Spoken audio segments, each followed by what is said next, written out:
എടി ഇതിന്റെ ഡോറൊക്കെ തുറന്നിട്ടിട്ട് എടാ അവളെ കിട്ടിയോടാ? എടാ ഇനീക്കടെ ഒരു ലക്കും ലെവലില്ലാത്ത പെണ്ണവള്. എടാ വാ തപ്പാം. ഇന്നത്തോടെ കണ്ടുപിടിച്ചിട്ട് പള്ളിക്ക് തീരുമാനമില്ല. ആരും ഒരു മറ്റേടത്തേക്ക് പോണില്ല. അവള് വന്നോ അല്ലെങ്കിൽ പോയി, അത്രേ ഉള്ളൂ. എടാ അങ്ങനെ പറഞ്ഞാൽ എങ്ങനെയാ? അവൾക്ക് ഭാഷ പോലും അറിയാത്ത വല്ല പറ്റെന്ത് ചെയ്യും? ഭാഷ ആർക്ക്? അവൾക്കാ. എടാ അവള് വല്ല പച്ച മലയാളം പറയും. അവളുടെ വീട് കരുനാപ്പള്ളി, പഠിച്ചത് തൃശ്ശൂര്. ഒരു തന്ത ഉണ്ടായിരുന്നു, കയറി അങ്ങോട്ട് തൂങ്ങി. പൊട്ടനായിരുന്നു ഞാൻ. ആർക്കും വന്ന് പൊട്ടം കളിപ്പിക്കാം. 4 വർഷം രേഷ്മയായിരുന്നു. ഇപ്പതാ വീട്. എടാ ഒന്നും പറയണ്ട, പൊട്ടനാടാ ഞാൻ.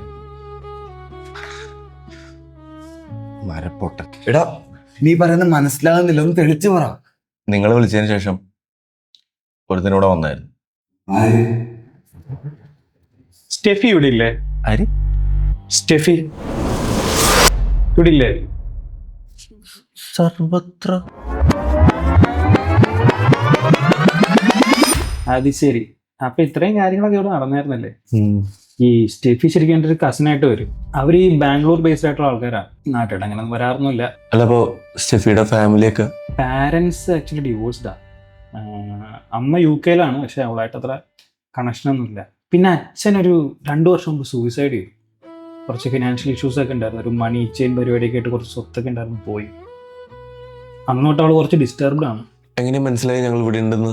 ഒരു ദിവസം ഞാൻ കണ്ടു നിങ്ങളുടെ കാറിന് ഇങ്ങനെ പോണത്. ഇപ്പൊ പിന്നെ നമ്പറൊക്കെ നോക്കി അഡ്രസ്സൊക്കെ വിളിച്ച് നോക്കുക. അല്ല, എന്നാലും എന്തിനായിരിക്കും ഈ കോപ്രായൊക്കെ ഇവിടെ കിടന്ന് കാണിച്ച്? അവളുടെ കാര്യമില്ലേ, അവളിങ്ങനെ ഇടക്കിടക്ക് ഓരോ മുങ്ങൽ പരിപാടികളൊക്കെ ഉള്ളതാണ്. ഇനിയിപ്പൊ പൊങ്ങുവാണെങ്കിൽ എന്നോടൊന്ന് അറിയിക്കോ, വിളിച്ചാൽ മതി കേട്ടോ. ഓക്കെ, ശരിയാണ്. എന്നാലും ഒരാൾക്ക് എങ്ങനെ ഇത്രയും ദിവസം ക്യാരക്ടർ പിടിച്ചിരിക്കാൻ പറ്റുന്ന? അത്രയും വലിയ ട്രോമയായിരിക്കും. ട്രോമയല്ല, ഫുൾ ഡ്രാമയായിരുന്നു അവളുടെ. ഈ അവളുടെ അച്ഛൻ ഏത് മണിച്ചയിൽ പെട്ടെന്ന് പറഞ്ഞ ഏതോ UPS ഗ്രൂപ്പിന്റെ ആണെന്നൊക്കെയാ പുള്ളി പറഞ്ഞത്. UPS ഗ്രൂപ്പ് എവിടെ കേട്ടിട്ടുണ്ടല്ലോ? ശാപം. എന്തോ ഇപ്പോഴോ?